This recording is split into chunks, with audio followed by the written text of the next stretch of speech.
X-Flight is the wing coaster at Six Flags Great America. This Balger and Mabillard creation features a compact layout, but it packs in 5 inversions and some great near misses. Very few people talk about this wing coaster, and is that a mistake? Find out in this review of X-Flight. Six Flags Great America has had a long and fruitful relationship with Balger and Mabillard. The Swiss manufacturer got their start at Great America, building their first ever coaster in 1990 with Iron Wolf, which was a stand-up coaster. Just 2 years later in 1992, Great America received the first ever inverted coaster from B&M in Batman the Ride. In 1999, Great America received one of the first B&M hypercoasters in Raging Bull, which is still arguably the park's most popular attraction to this day. And they also received one of the earliest flying coasters with Superman Ultimate Flight in 2003. Great America liked the quality, reliability, and smoothness of these steel coasters. Balger and Mabillard debuted the wing coaster in 2011 with Raptor at Gardaland. This new model had riders sitting on the side of the track, as opposed to above or below it. This was B&M's first new model in a few years, and unsurprisingly, Great America quickly reached out to have one added at their park. So for the 2012 season, Great America would add X-Flight. This was the first wing coaster announced for the United States, but it would open 2 months after Dollywood's Wild Eagle. This would also be the last B&M coaster the Six Flags chain would build for a decade. After being arguably their biggest customer through the 1990s and early 2000s, Six Flags would not build another B&M until 2022 with Dr. Diabolical's Cliffhanger at Six Flags Fiesta, Texas. This had nothing to do with the ride quality. Rather, it was their price. X-Flight is rumored to have cost between $12 and $15 million, which is pretty cheap for a B&M. The chain seemed unwilling to spend that amount of money on a single coaster over the past decade, but the chain once again seems willing to spend that amount on individual attractions, which we can see with the dive coaster going to Fiesta, Texas.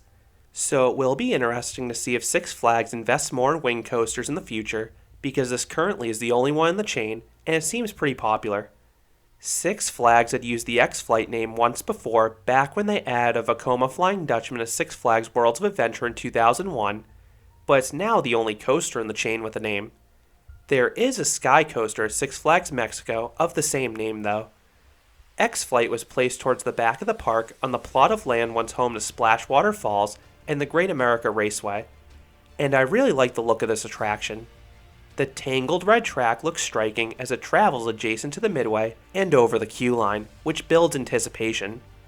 The ride also has a light aviation theme. Not only does the wing-style seating lend themselves well to flight, but the station is designed to look like an airplane hangar. Then the ride's iconic near miss takes place through a giant airplane control tower that was actually relocated from the nearby O'Hare Airport. That's pretty cool. X-Flight has pretty good capacity. Each train seats up to 32 riders across 8 rows.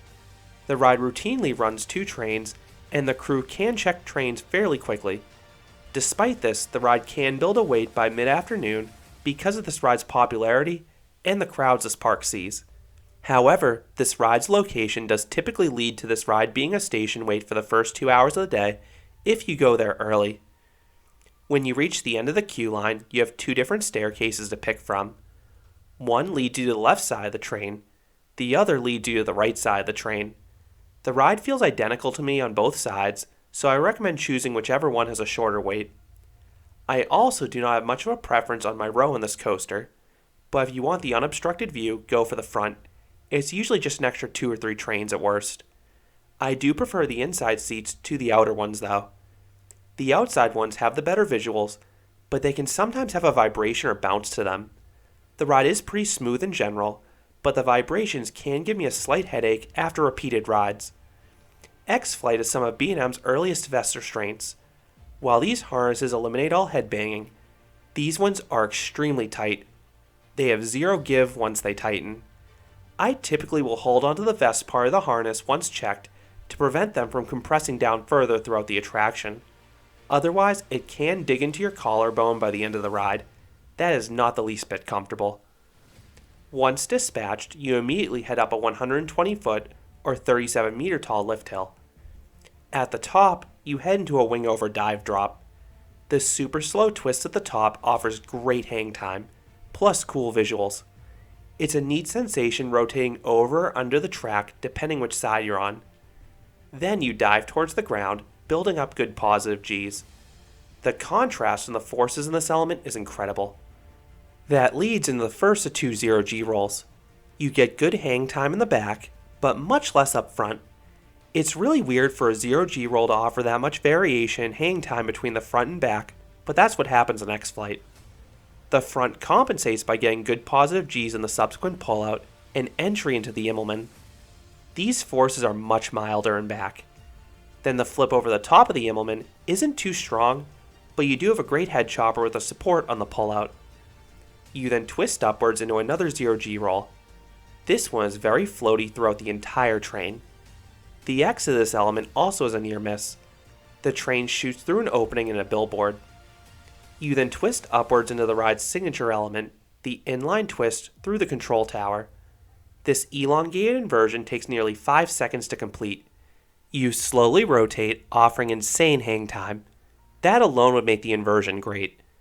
But then you have not one but two near misses. The one everyone talks about, and rightfully so, is the keyhole through the tower. This is a very tight window. You approach the opening too wide and it looks like you're going to smack into the tower, but then you twist into position at the last instant. It's neat how you clear it when you're perpendicular to the ground. And once you clear the tower, you have another awesome head chopper with a support when you're fully inverted. And you cannot see this one coming because it's obstructed by the aforementioned tower, so it'll really make you jump. After two straight floaty elements, X-Flight then treats riders to a very forceful helix full of positive Gs. The helix looks pretty unassuming off-ride, but it has some deceptive speed and power to it. You then narrowly duck beneath the inline twist's exit and hop into the brake run, ending the 3,000 foot or 910 meter long coaster. As for pacing, X-Flight does a good job. While the ride doesn't feel nearly as fast as its 55 mph or 89 km/h top speed, this layout has no filler. You have 5 fun inversions and a strong final helix. So what would I rate X-Flight? I would give this wing coaster an 8 out of 10. This ride has some great hang time moments, particularly in the start of the wing over dive drop and that inline twist. Then there are several pullouts and turns that pile on the positive Gs as well. Add in some awesome head choppers, particularly through the control tower, and you have a winner. I honestly wouldn't be surprised if Six Flags tries to clone this layout in the future. It seems conducive to being copied, we know Six Flags loves clones, and Six Flags is working with B&M again. While I would prefer to see another custom layout, this is a nice layout on its own, and it does do a lot in a little space, so I completely understand why Six Flags may consider cloning this. So those are my thoughts on X-Flight at Six Flags Great America. What are your thoughts on Six Flags' only wing coaster at this time? Do you think it's underrated? Let me know your thoughts down below. If you enjoyed this review, I'd appreciate it if you gave this video a like, and you considered subscribing, because there'll be a lot more roller coaster and amusement park videos here at Canopy Coaster. Thanks for watching.